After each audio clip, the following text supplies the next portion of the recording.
के ऊपर काहे घमंड भाई आप लोग जानते हैं? राज कंपनी ये लकी डीजे आप गार्जियन जी के द्वारा 51 रुपये बहुत बहुत धन्यवाद भैया। दूधू जन बैठा आदत आप प्रेम से तनी सा आप लोग विचार करा डब्लू गुरु जी नीला ड्रम में भरे वाले जमाना में जेकर अगर मेहरारू लायक बा वफादार बा तो करे घमंड नहीं होई हो तो से बड़ा घमंड के भैया सचिन पाल भाई हमारे बीबियापुर और आइन के ऐतिहासिक सरजमी से पुनः 51 रुपए का सम्मान बहुत बहुत धन्यवाद। तो आवाज 4 लाइन भूमिका के अंदर कवि जी भाव लिखते हैं कैसे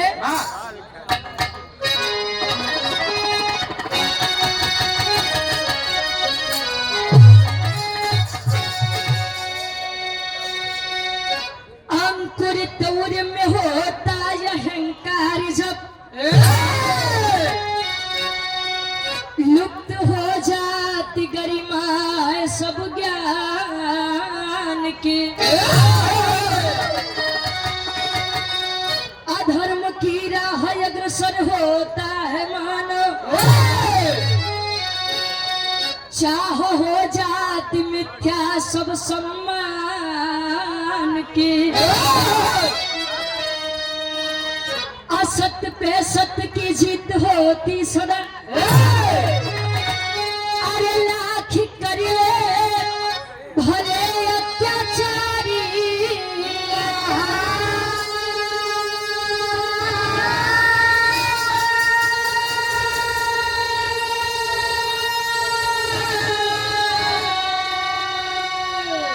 अरे फूटता है घड़ा पाप का एक दिन रोक सकता नहीं वहाँ खुलता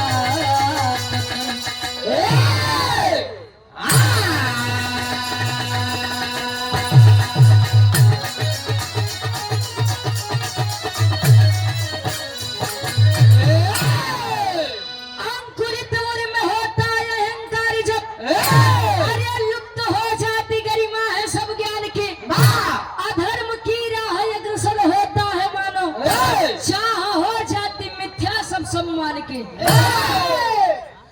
रावण से बड़ा ज्ञानी कोई था क्या उस समय में जो 6 महीने आगे की बात जान जाए जे करे घरे गुरुजी पवन देवता झाड़ू लगावे शनि देव बंदी बन के बैठा ओसी बड़ ज्ञानी क्यों होई का क्यों नहीं हो फिर भी अहंकार ले गया उसको।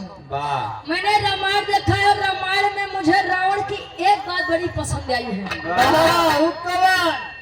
रावण बोला कि रावण मर सकता है लेकिन रावण झुक नहीं सकता है।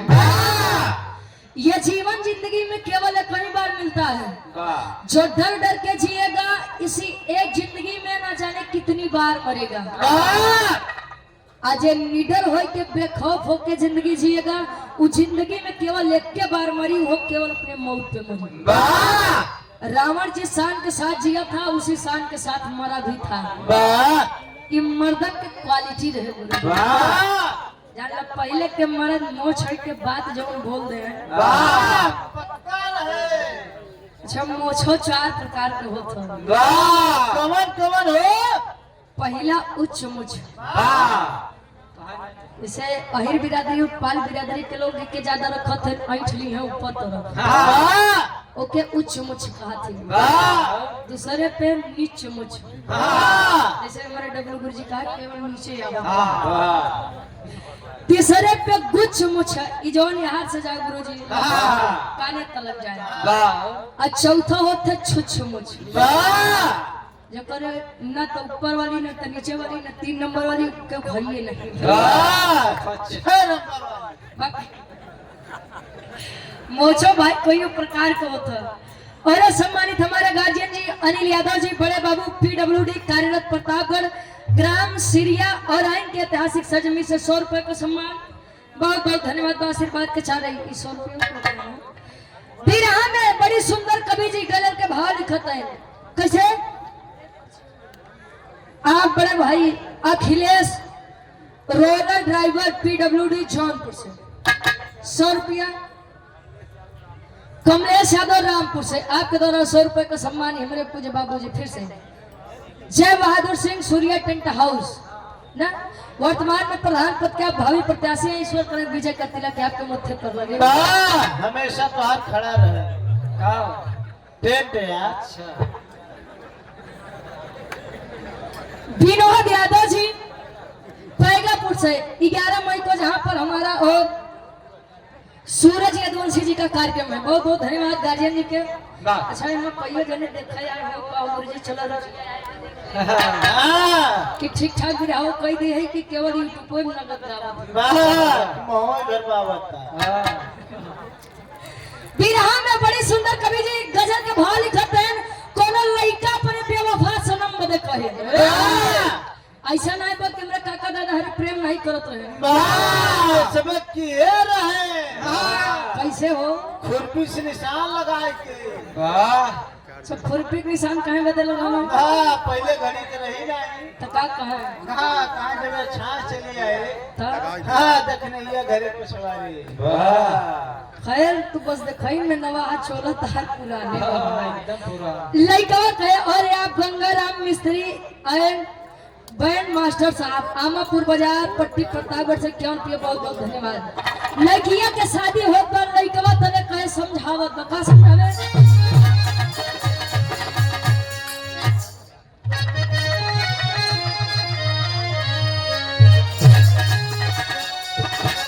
अरे मेरे खून दिल की मेहंदी मेरे खून दिल की मेहंदी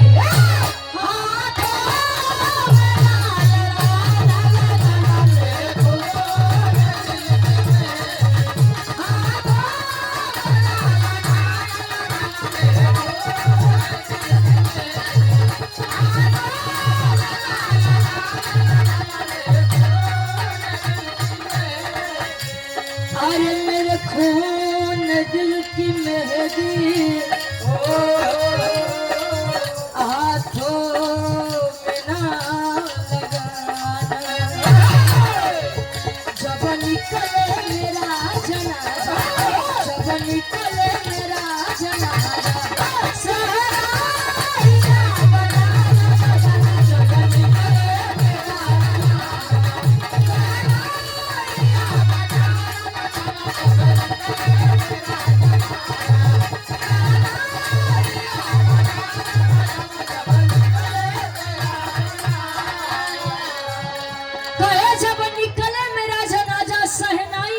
बजाना मत अफसोस करना। बस कवि जी लिखते हैं ये जिंदगी अगर यह जिंदगी मिली है तो जिंदगी में दुख और सुख आते जाते रहते हैं। अगर रात हुई है तो सवेरा भी होगा और अगर दुख आया है तो सुख आएगा जरूर। हमको देखने में दूसरों की जिंदगी बड़ी बढ़िया लगती है। जरूरी नहीं बा कि जौन इंसान हमेशा सबके हंसावे वो हंसे हमेशा खुशे नहीं रहता। हाँ वो तो मैं जाना भाई जो करे ऊपर भी तो तू है जाना। कवि जी लिखते हैं भाव में कैसे लाखों मुसीबत आए लाखों मुसीबत आए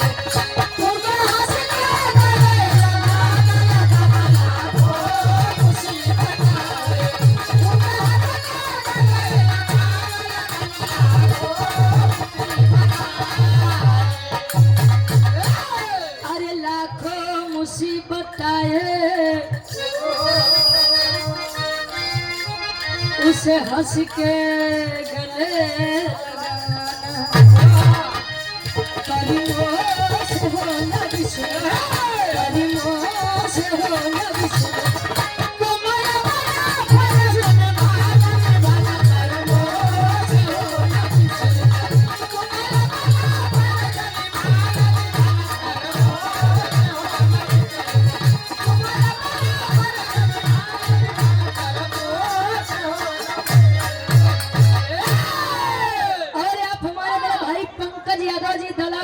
समाजवादी पार्टी आप गार्जियन जी के द्वारा 200 रुपए का सम्मान बहुत बहुत धन्यवाद। और आप प्रतापगढ़ की बेटी रुचि यादव को राकेश सिंह उर्फ लाल बीबीपुर पही की ऐतिहासिक सरजमी से आप गार्जियन जी के द्वारा 151 रुपए देकर सम्मान किए। बहुत बहुत धन्यवाद बोल रहे हैं भैया, हम आपका धन्यवाद करते हैं जो आप लोग इतनी कम उम्र में इतनी ऊंचाई तक पहुंचा दिए। हम तो सरेआम मंच से कहते हैं कि रुचि की कोई हस्ती नहीं है। रुचि तो भी पूछी है। रुचि को रुचि बनाने वाले आप लोग हैं। अपने तरफ छोड़ के देला के बिट्टी कहते हैं, पूर्वांचल में चल जाए वही के बूची कहते हैं। ठीक है बड़बड़ू गुरु जी। बेटा बाप पीछे से चले।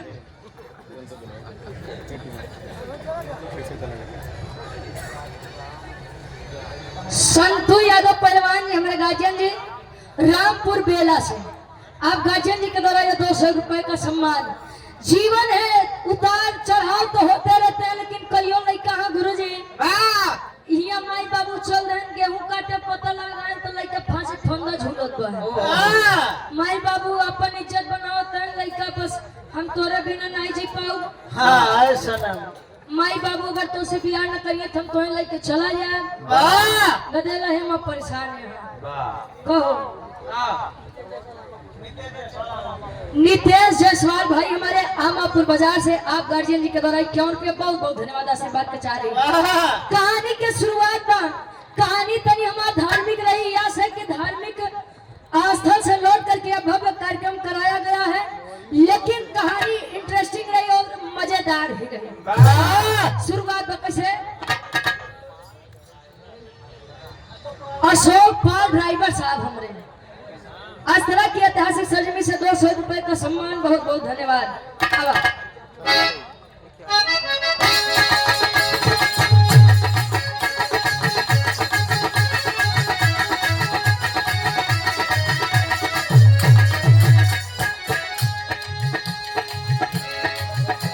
होता समय बलवान वेद शास्त्र बताते, होता समय बलवान वेद शास्त्र बताते, होती उन्हीं की जीत जो पग आगे बढ़ाते।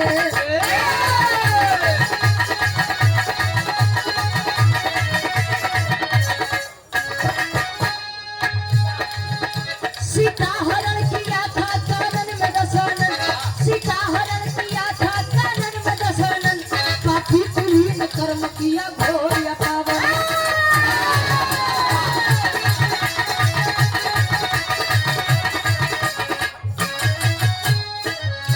कपिल के साथ सागर तट पे आए खरारी, कपिल के साथ सागर तट पे आए खरारी, कपिल के साथ सागर तट पे आए खरारी, कपिल के साथ सागर तट पे आए खरारी। सुन मत बना के किया हाथ चले, सुन मत बना के किया हाथ चले, सुन मत बना के हाथ चले।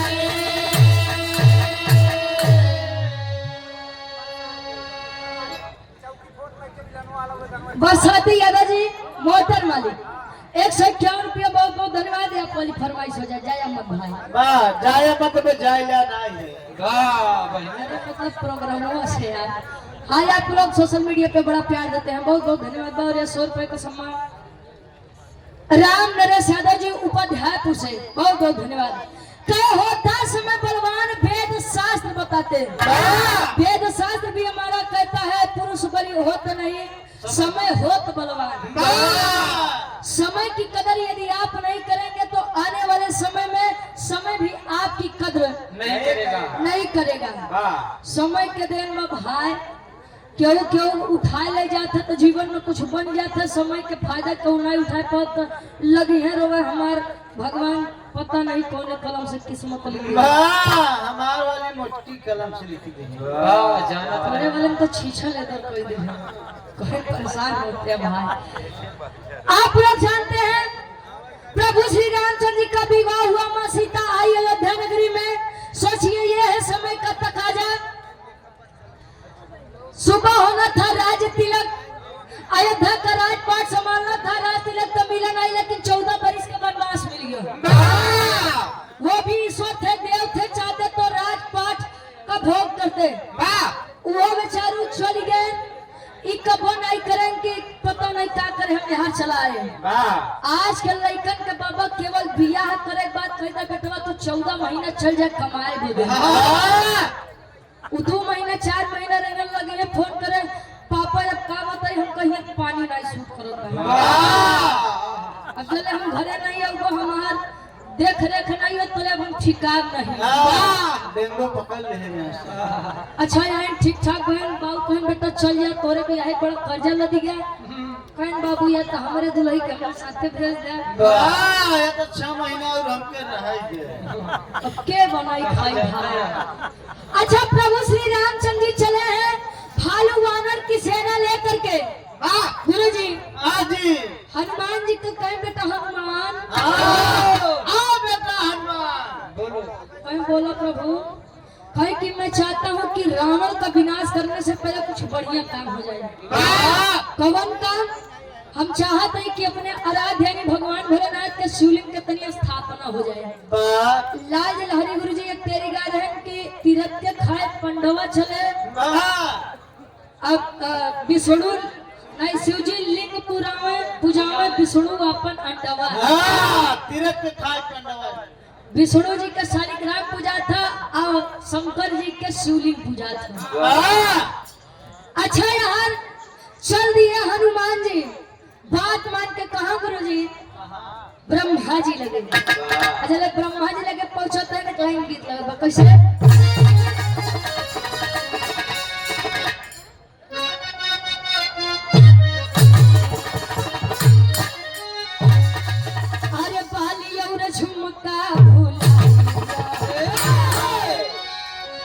मेरे काका बाबा हर उम्र वाली यार हमार दादी हरे फरमाइश करो। अरे पाली और झुमका थुनी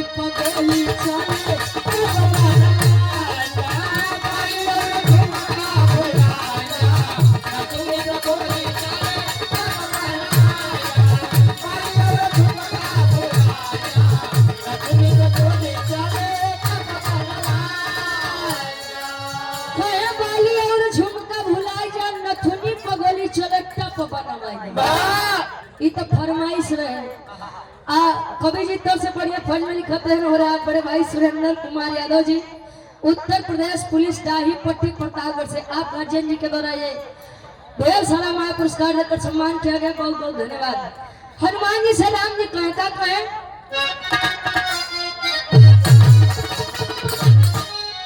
अरे मनवा के मनसा पूरा मनवा के मनसा पूरा पंडित काफी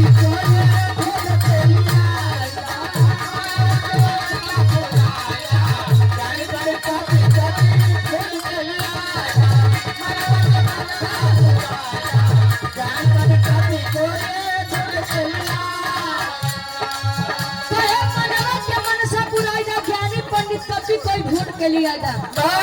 हनुमान चाहिए जो इस संसार का सबसे बड़ा विद्वान पंडित हो संसार का वही के चली जा लई के आवत पहले शिवलिंग की स्थापना हुई।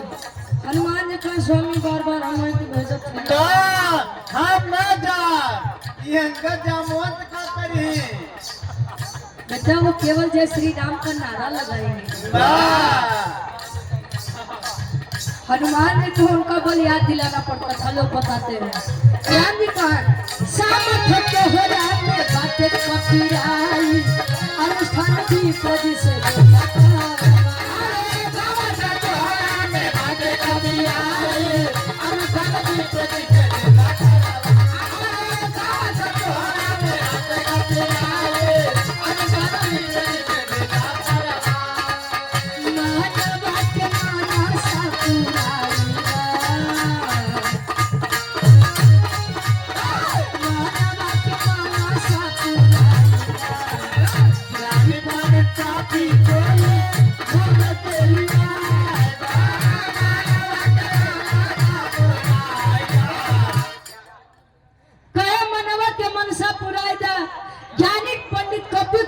के लिए आया। अच्छा हनुमान जी उड़ान भर दिए।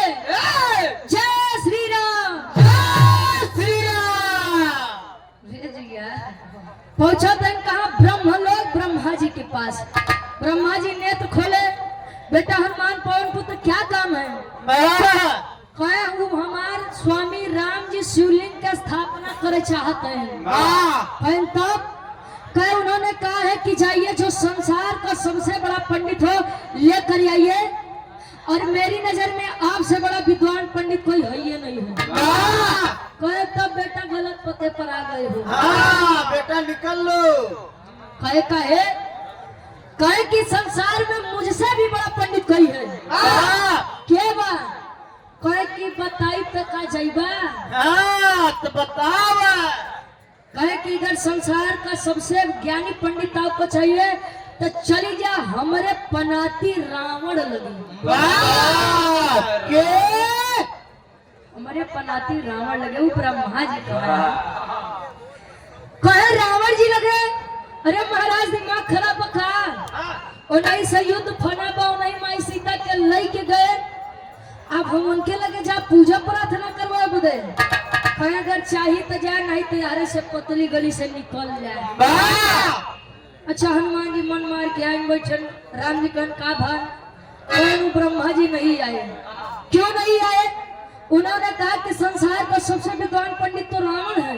कहन तब हनुमान जी हाथ का करे चला आया। बाड़ा किराया कम रहा। समझ करेंसी तुम चलावत है। कह क्यों आ गए? कह रहे स्वामी जागा। अरे हम रावण के बात करते हैं जैसे युद्ध फना बा। इज्जत से कहे कि रावण जी, अरे भैया बस थोड़ी होते, खाली तो उल्टा ही निकाल के आएगा भाई। पता लग चौकी पर होत में के मिले ना भाई बाबे है उनके भाग गया का छोड़ा सही नहीं धुने तजगावत है। राम जी आज्ञा देते हैं हनुमान जी के कैसे टेरी के भाव लगत बा। अब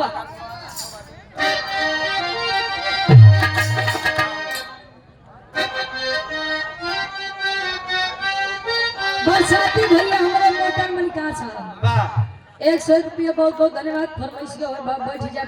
अब इतनी दूर आया तो बिना प्रसाद दे मत जाए। और आप लकड़ी बुरादा भूसा के ठेकेदार साहब। अरे जगह ठेकेदार भैया शैलेश सरोज अर्जुनपुर से आप गार्जियन जी के द्वारा 100 रुपया बहुत बहुत धन्यवाद आशीर्वाद के चाहे तैयारी के भाव लगा।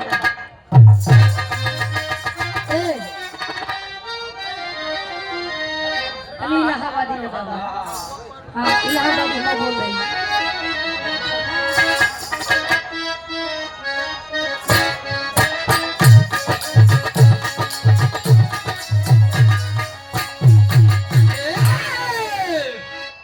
अरे बोले बोले खारी तब बजरंगी से बोले।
बेटा हनुमान आपको रावण के पास जाना है, लेकिन एक योद्धा राम का दूत बन करके नहीं बल्कि एक लाचार असहाय यजमान का दूत बन करके।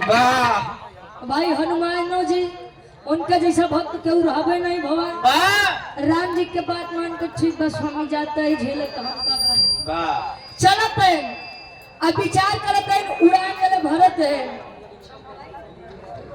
जब उड़ान भरत है आधा समुद्र डाकत है गुरु जी।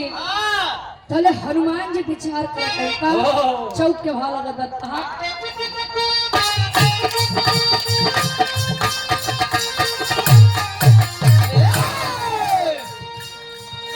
और सम्मानित गार्जियन जी विजय पाल यादव जी सराय महेश से स्वामी अड़गड़ानंद महाराज जी का एक भजन हो जाए, बिल्कुल हो जाएगा भैया। सराय महेश से आपके द्वारा 100 रुपए का सम्मान, बहुत बहुत धन्यवाद।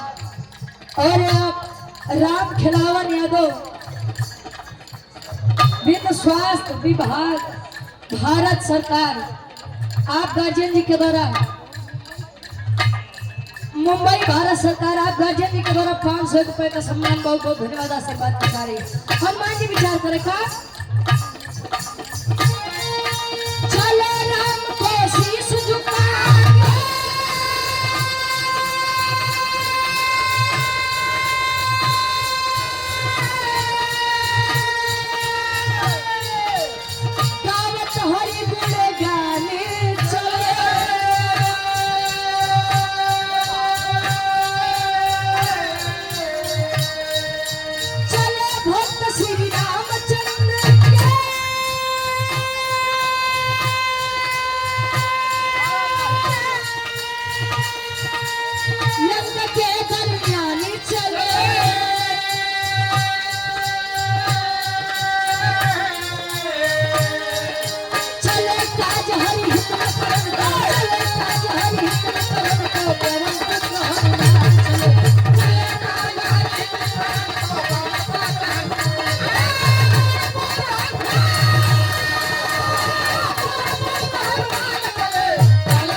अशोक वाटिका के तहस नहस करे, अक्षय कुमार का मार के गए, लंका नगरी जाने के कोशिश करे। भाई रावण अगर ये से देख ले तो अये तो है नहीं, बल्कि 4 बात उल्टा सुनाए के हमको लौटाए दी पहुंचे कहे काम करी अपन भेसवा बदल ले।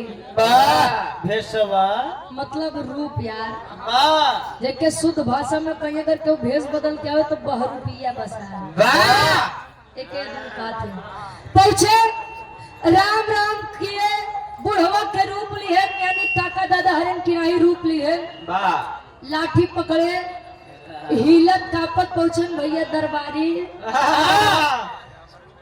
रावण जी के नगरी है बा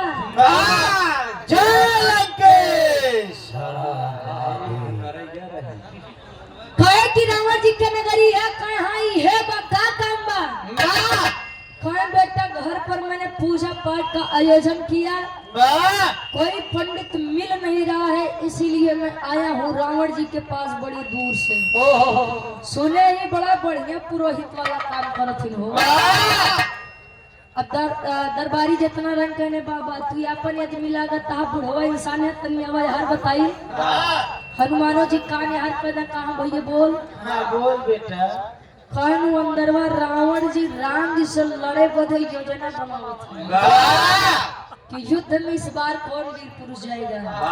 कहन देखा है कि 24 घंटा केवल हमारे प्रभु से लड़े बदे का दिमाग चलत रहा था। बस एक बार हमारी मुलाकात करवाई दे तो भाई कम से कम उमरिया के लिहाज पहले जाए।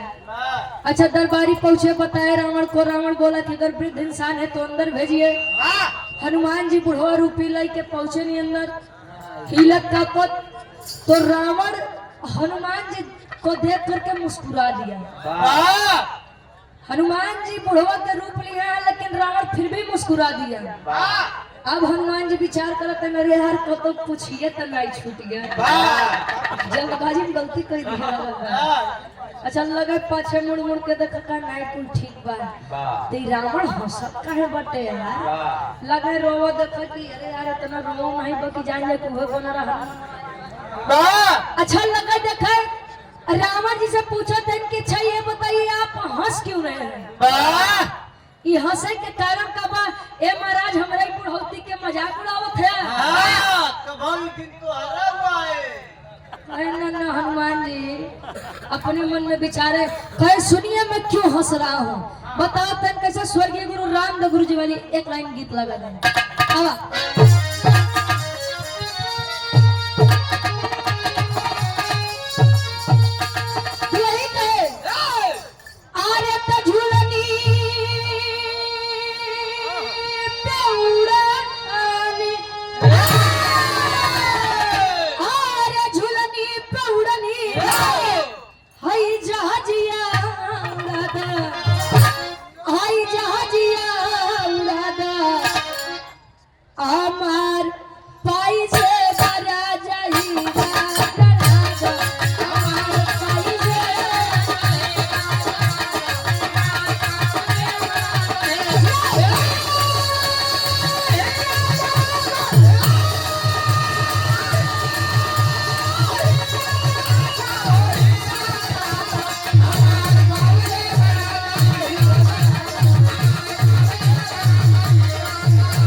प्रधान पद प्रत्याशी ग्राम पंचायत शिवनाथपुर पट्टी प्रतापगढ़ से आपके द्वारा 51 रुपए का सम्मान बहुत बहुत धन्यवाद आशीर्वाद के चाह रहे हैं। कहे झुलनी पेवड़नी जहाजिया उड़ादा हमार पाइजेब राजा हीरा जड़ादा। तले रावण बोला बुढ़ा रूपी हनुमान से का बोले अरे बोला दसानन अरे बोला दसानन हे हनुमान आवा हे हनुमान आवा।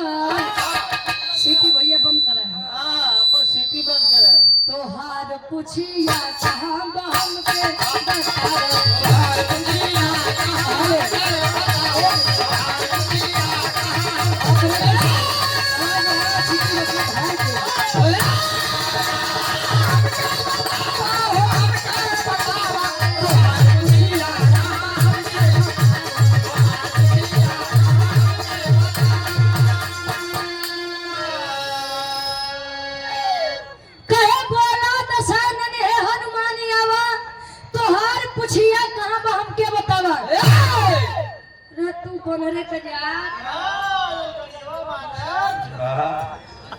ऐसे लोग के हनुमान जी के भक्त कहू रहा तो हनुमान जी नहीं लाठी डंडा लग खड़ा हो जाए भाई कम कम। हाँ। ए भैया समय तू डॉक्टर है कुछ चेक कर चले है कहे कि तू बनरे का जा बुढ़वा का रूप लेके आया तने सुखते नहीं आए हो कोनो कारण जरूर बा। हनुमान जी कहे लगे ऊपर नीचे देख के पहचान गया पहचानानी मजबूत बा। अभी कौन दानी होते यार वाह नया खोले कहे कि अरे हनुमान हम तो का कैसे भुला सके थे लंका नगरी जाने की कोशिश करे शनि देव का मुक्त कर दिया अशोक वट के नाश कर दिया हमरे लइका अक्षय कुमार का मार दिया। अरे महाराज हम तो का भुलाई जाब खैर अब तू अगर ये से आया है तो कुछ बरियारे कांड करे बदाया का बात बा कहने महाराज कुछ सोचे पानी फेर दिया जब पहचाने कहा तो सुना हमारे बात बा कहीं क्या कहीं प्रभु श्री रामचंद्र जी तोहर राह देखत रहे काहे बदे बताओ अरे बैठे यजमान बैठे अब सागर के तीरवा चल के पुरोहित तोहरा मन के तीरवा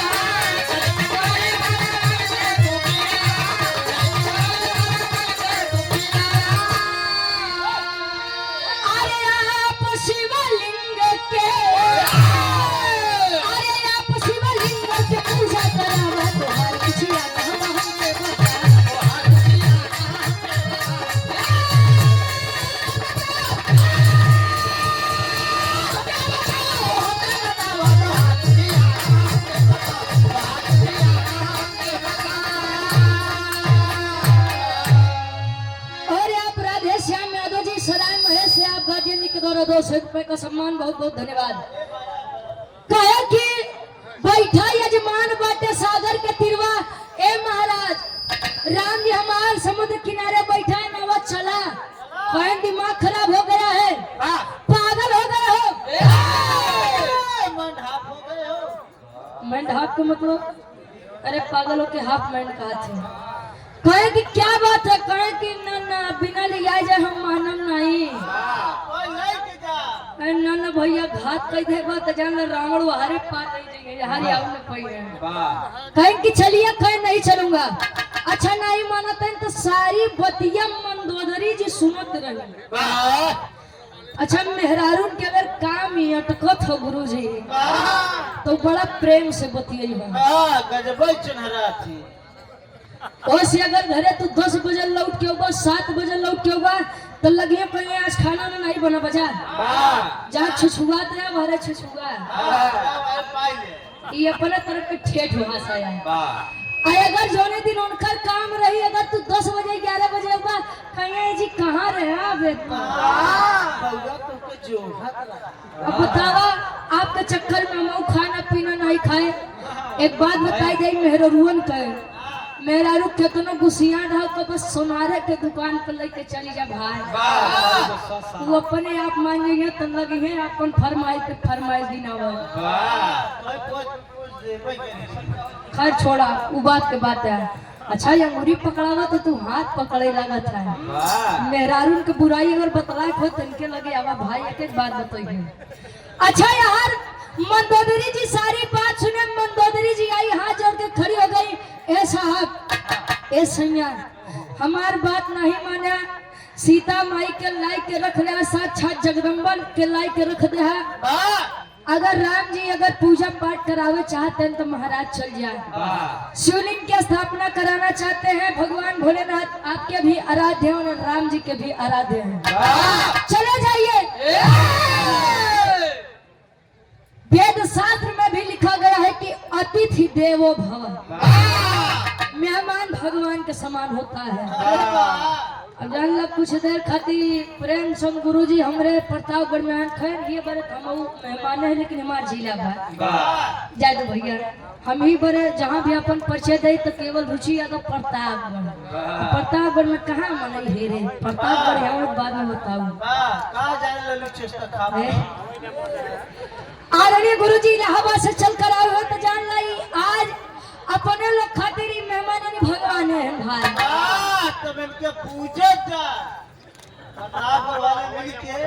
तोरो पूजाई होई खैर प्रोग्राम बंद हो दे बस। अच्छा यार हनुमान जी के बात सुन के मंदोदरी जी समझावे का एक लाइन गीत लगत बा। भगवान कन्हैया जब वृंदावन चले गए थे गोकुल नगरी छोड़ करके जहाँ से बिरहा का सही उत्पत्ति हुए रहे। गोपिकाएं सारी बिरहा में कहे का कहे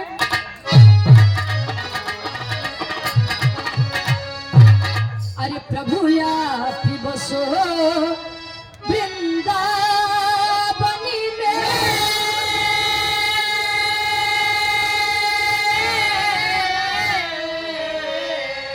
अरे प्रभु या बसो वृंदावन में।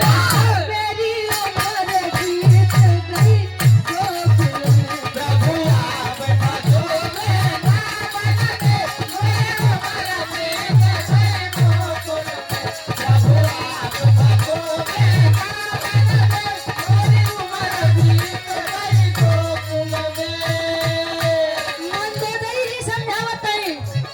बोली मंदोदरी याचकी को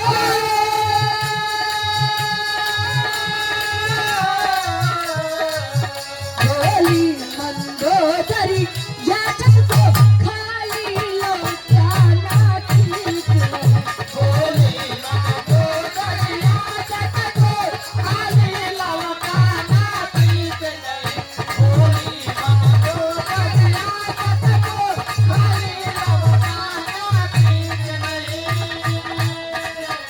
बोली मंदोदरी याचक को खाली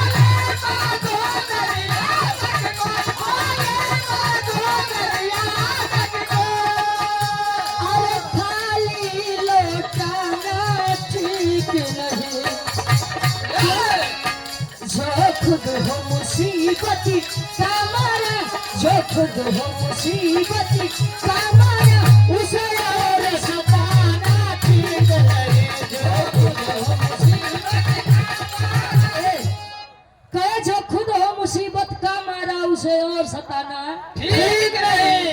अच्छा मंदोदरी जी के बात मान ले भाई मुंह से दू हो मेहरारू के बात काहे नहीं मानी हो। हाँ इतिहास के पन्ना पर लिखा बा गुरु जी मेहरारू से क्यों नहीं जीता भाई आप तो।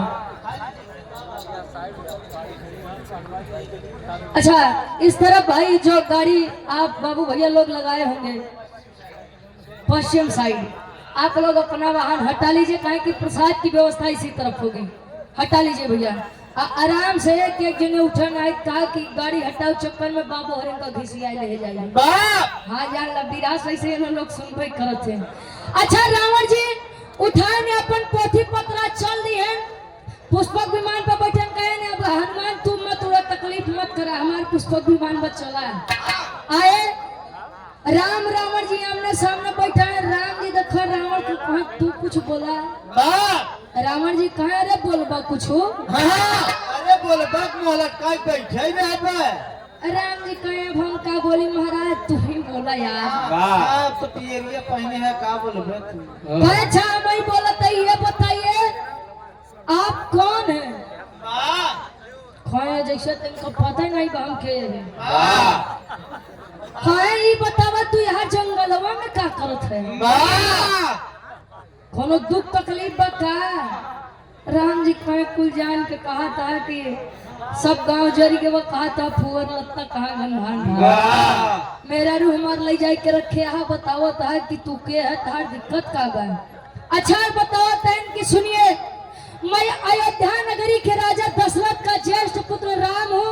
मैं 14 वर्ष का वनवास करने के लिए अपनी सीते के साथ धर्म पत्नी सीते के साथ छोटे भाई लक्ष्मण के साथ आया था लेकिन वह नीच रावण अरे वह पापी रावण मेरी सीते को ले जाकर के अपनी लंका नगरी में रख लिया। रावण जी कहनो होई तो बड़ी गलत बात बा। दूसरे के मेहरारू ले बड़ा खराब काम बा। बहुते पापों के सारे मार कहे अगर कुछ चाहिए तो मांगा। सोचिए आज स्वयं राम जी रावण जी से वरदान मांगत थे कैसे क्लाइन गीत लगत बा।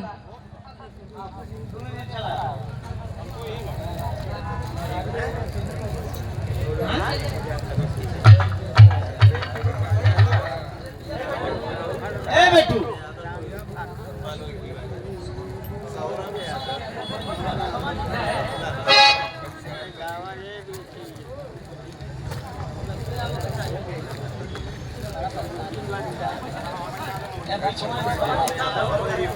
सौरभ यादव भाई हमारे खोईरी की ऐतिहासिक सरजमी से और खोईरीपुर की ऐतिहासिक सरजमी से और हमारे अमन भाई ये हमारे दोनों भाइयों के द्वारा स्वयं प्रेम के प्रतीक राधा जी और कन्हैया जी की सुंदर स्मृति देकर सम्मान किए। ये दिन में कली पूजा हुई के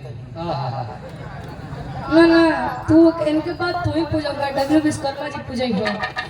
यह सुंदर स्मृति और ढेर सारा माया पुरस्कार देकर सम्मान किया गया और 100 रुपए का सम्मान विपुल यदुवंशी जी 100 रुपए का सम्मान बड़े भाई के द्वारा आशीर्वाद कचारे के बच्चे अपनी कला में कामयाब रहे। आप अमर बहादुर यादव प्रधान जी भिटार प्रबंधक श्रीमती धर्मा देवी राम किशोर आदर्श शिक्षण संस्थान भिटार के ऐतिहासिक सरजमी से 100 रुपया और ये आप स्वामीनाथ वर्मा जी सपहा छात्र आपके द्वारा 100 रुपया बहुत बहुत धन्यवाद। कोनो पान बेचे वाली कहे पहले के काका बाबा लोग पान खाए में बड़ा शौकीन रहे। एक गाना है कि खाई के मगहिया के पान ए राजा हमारी जान लेबा का हो कहो कोनो पान बेचे वाली कहे गुरुजी अच्छा खाली नहीं लोग चूना लगाओ थे बराबर वो पूछ पूछ के पान बेचे वाली का बब्बी रहा क्या खरीद तरस लगत बा। छोटे लाल यादव जी आप गार्जियन जी के द्वारा 51 रुपया बहुत बहुत धन्यवाद और विजय यादव जी बहुत बहुत धन्यवाद। अरे कोठे ऊपर कोठरी भलवैया के दुकान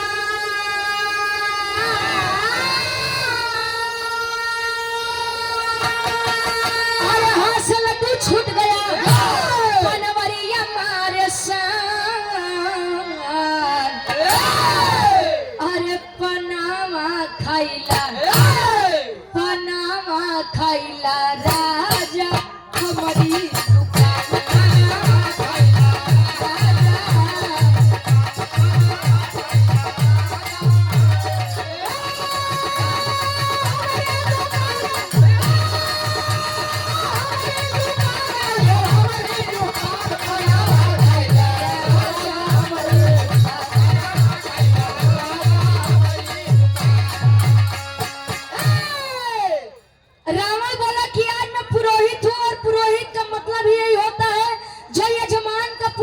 सोचे मांगिए क्या चाहिए राम जी कहें कि अगर हमको कुछ देवे के चाहता तो पहला मांगन सुना क्या कहे अरे भी दशहन के आगे तो बोले हैं करता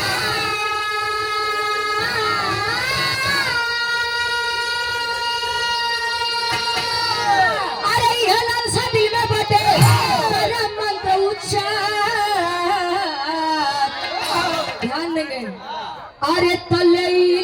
लंका ले लंका पति के हम गर्दन उतार ले लंका पति के हम गर्दन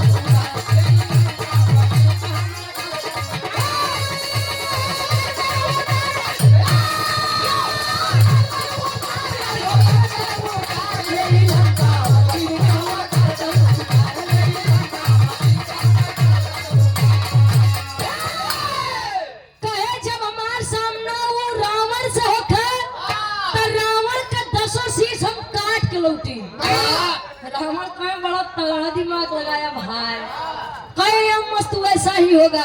आप रावण के 10 शीश काट करके आएंगे और कुछ कहा ये चीज और बात का बात। अरे कुंभकर्ण से जब होके लड़ाई तेरी असुर के समर में गिराई।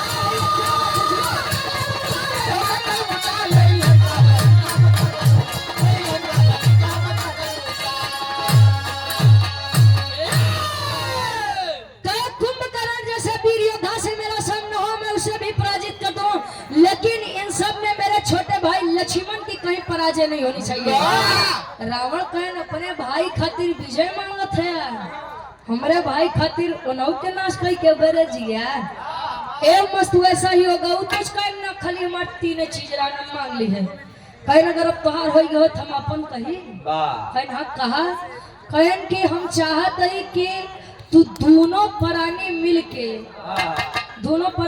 के हवन करा है। मतलब तनी खुल के बताओ महाराज। तू कहा महाराज यानी सीता या तू ऐसा बनो ताकि साचो तू अनजान है।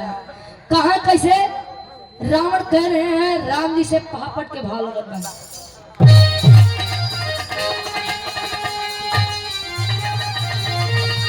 अरे रघुराई से बोले मधुरी बानी रावण ज्ञानी हो।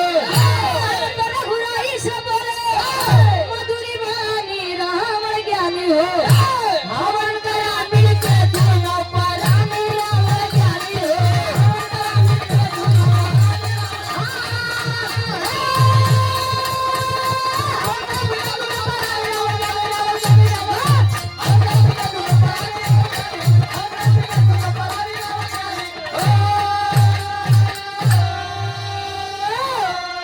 अरे अशोक वाटिका गया दशानन सीता को ले आया हो। कैलाश से शिवलिंग लाओ हनुमत को भेजवाया हो। अरे तो आगे पाकर चले हैं बन के खानी रावण ज्ञानी हो।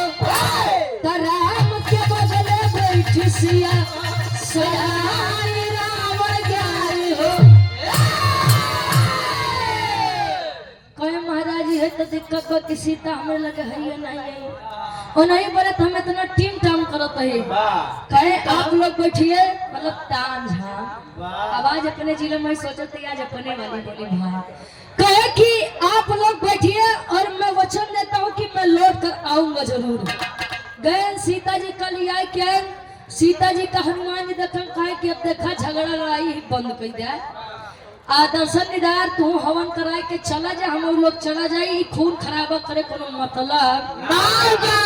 रावण बोले कि नहीं हनुमान राम मर्यादा पुरुषोत्तम कहे जाते हैं, मर्यादा है इनकी। इन्होंने वर मांगा है कि मेरा 200 शीश काट करके आएंगे। अब 10 शीश हमारे जब ले कटी है ना तो सीता इनके मिली है नहीं। सीता हवन करे बरे आया हवन करिए हमारे साथे चली जाइए। तू जा कैलाश पर्वत से शिवलिंग लेके आवा। उड़ान भरे हैं धीरे धीरे समय बीतता। ये प्रामाणिक चीज है हमारे राम फिर बाबूजी गए होंगे दर्शन करने के लिए। 4 धाम में एक धाम यो रहे जो त्रेता युग से आज भी कलयुग में विद्वान रहा। गुरु जी कौन स्थान रहे आल्हा के भाव लगत बा लोग विचार करते हैं। आवा ए भैया गाड़िया हटा ले जाओ बाबू भैया लोग, वाहन हटा लीजिए ताकि असुविधा ना फैले। वाहन हटा लीजिए। वाह सही सही जले खुद तो पौवा हम लोग का चार। आज श्री रामचंद्र यादव जी सिरनाथपुर पट्टी प्रतापगढ़ से 200 रुपए का सम्मान, बहुत बहुत धन्यवाद। आधा के भाव लगा कैसे?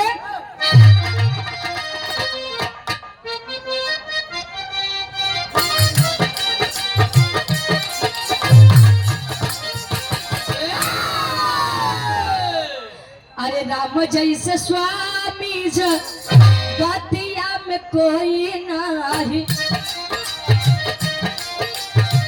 सेवक में भक्त वीर हनुमान, शिवलिंग लागे बदे कैले प्रस्थानवा बाबू, बीतल समैया सब करेलन उपाय, बालू के पिंड तब रमणा बनवले भैया, सागर किनारवा तब करवल नया अनुष्ठान। समय बीतत बा, हनुमान जी नहीं लौट कर आए। रावण जी वही बालू के पिंड से शिवलिंग के आकार दे के शिवलिंग की स्थापना करवाए। जैसे माई सीता कल्लाई के चलन तले हनुमान जी पहुंचते हैं।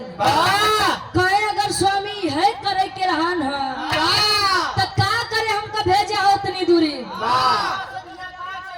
अब वो बनवाए के था से बालू के पिंड, हवा आवे तले उड़ी जाए। रावण जी कहें कि ये हनुमान अब हवा के बाद छोड़ा, तोरे अंदर जितना ताकत हो के हिलाई के दिखाई दे, हम सीता का यारे छोड़ के चल जाए। हनुमान जी कहे का महाराज छोटा मुंह बड़ी बात करते हैं, एक तो अपने पूछिए से हर बाहर कह के चल रहे हैं, कहा मत तो कह के दिखावा। लगन बेचारू जोरे अजमावे जब नहीं भाई, हाथे से जोरे अजमान खून बहा लगमाई, सीता जी सिंदूर निकाल के लगावत है। तब से लोग बताते हैं कि हनुमान जी को सिंदूर चढ़ाया जाता है। हनुमान जी को उस समय घमंड हो गया था। एक मान्यता यह भी है कि माई सीता जब सिंदूर लगावत रही, हनुमान जी कहें माई का आवाज है कि बेटा इसे लगाने से राम जी की आयु लंबी होगी। कले हनुमान जी गए बेचारू पूरे अंग में लगाए के चली आए। ये बड़े कहा जाता है कि राम जी जैसा अगर क्यों भगवान नहीं हो सकता तो हनुमान जी जैसा क्यों भक्त नहीं हो सकता। अब जरा विचार करेंगे उस जगह का नाम क्या पड़ा जो आज भी कलयुग में विद्वान है और आज भी लोग वहां पर जाते हैं। हमारे विराह के आखिरी संदेश बा, रावण जैसे चले, राम जी कहें स्वामी कुछ दक्षिणा ले लिया, कहें का देबा, तोरे ईटा पत्थर के मकान हमारे सोने के लंका है, रही तारखी मेहरारू वो हमारे लगे का देबा, कहें ना कुछ मांग ला, कहें तो ठीक बा, अगर हमका दे के चाहता खाली एक चीज था। रावण मांगते हैं राम जी से कैसे? आखिरी भाव खड़ी के भाव।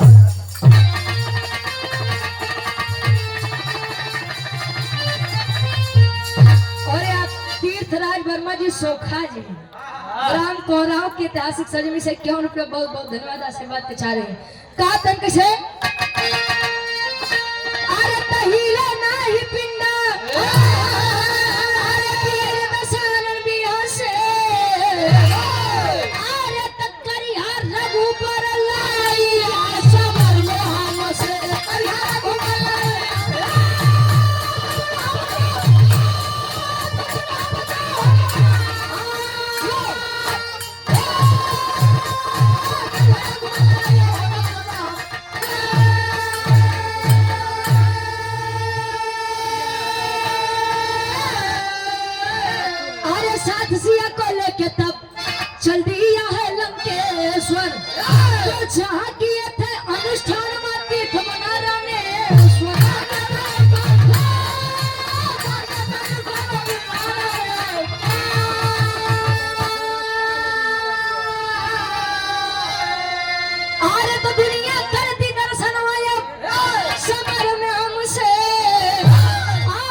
आप लंका नगरी में आएंगे युद्ध करने के लिए, मैं रहूं ना रहूं वो बात की बात है, लेकिन अगर लंका नगरी में कोई भी वीर बच गया तो एको जने सीता को छुए की कोशिश मत करिए, मत लेकर आइएगा सीता जी को।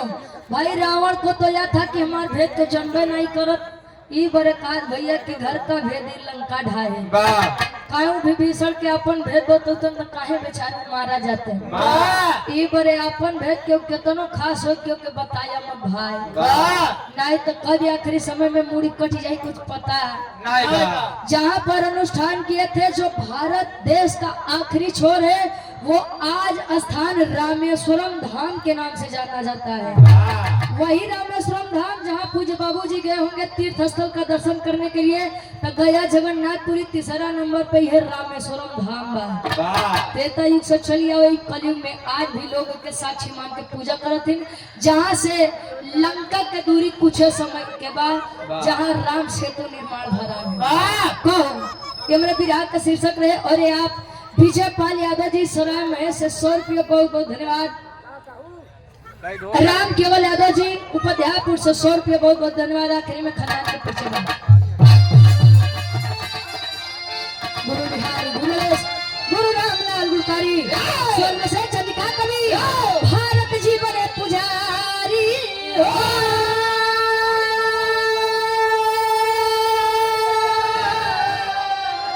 अरे खरारी तब बजरंगी से कहे यादव रुचि अब भगवान की लीला नारी। खरारी तब बजरंगी से कहे